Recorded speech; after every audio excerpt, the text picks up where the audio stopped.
Bhí fear ann dar a bhanam, Iarius. Bhí Iarius pósta agus bhí Iníon aige. Cailín óg beag nach 2 bliain 10 díos. Ach bhí si an tín.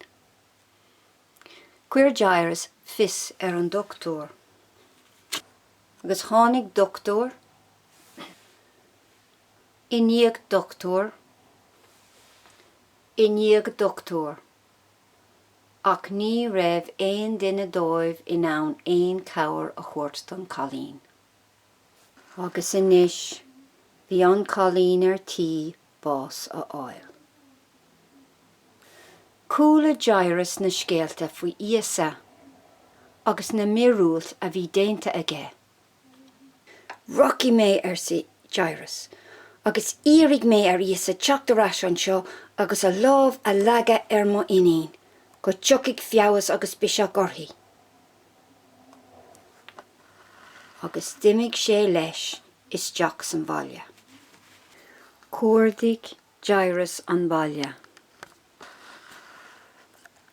Ag dul ó shráid go shráid, go dtí gur tháinig sé Íosa. Íosa, tarlum, sa Iarius. Tarlum, tá má Iníon an tíon.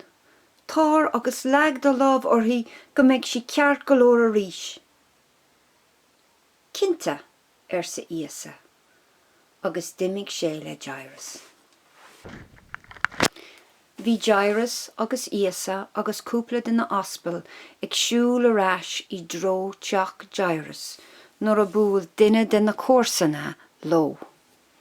Ó, Iarius, sise, tá tú ró déanaach, tá an Cailín marmh, fuair sí bás. Aber le Íosa gur is féidir leis imeacht anois, ní fiú teacht, tá sé ró déanaach. Roci mé peiscéala sa Íosa, agus lean siad a raig le céile go teach Iarius. Nuair a throc siad an teach, bhí roinnt in na córsanna ann ag tuairt cóbhróin leis an máthair. Ó, tá an Cailín bocht marmh. Níl sí marmh sa Íosa. Níl sí ach ina colla. Ina colla? Féach orthaí, tá sí marmh, fuair sí bás. Anois sa Íosa, imigh as an seomra ach go bháin tuismitheoirí an Cailín seo agus na ospal atá liom. Agus d'imigh na córsanna amach ón seomra.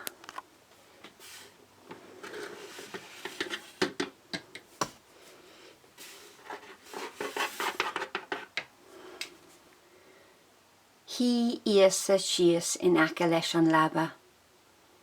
Tóg sé lámh an Cailín, agus dúirt sé léithí, talla cúm. Sin brí leis sin san Hebrew ná éirigh.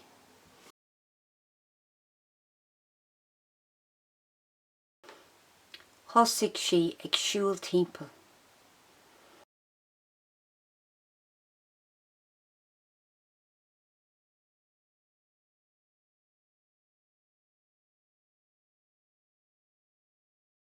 Úna na ospal, agus bhí an Cailín ceart go leor arís.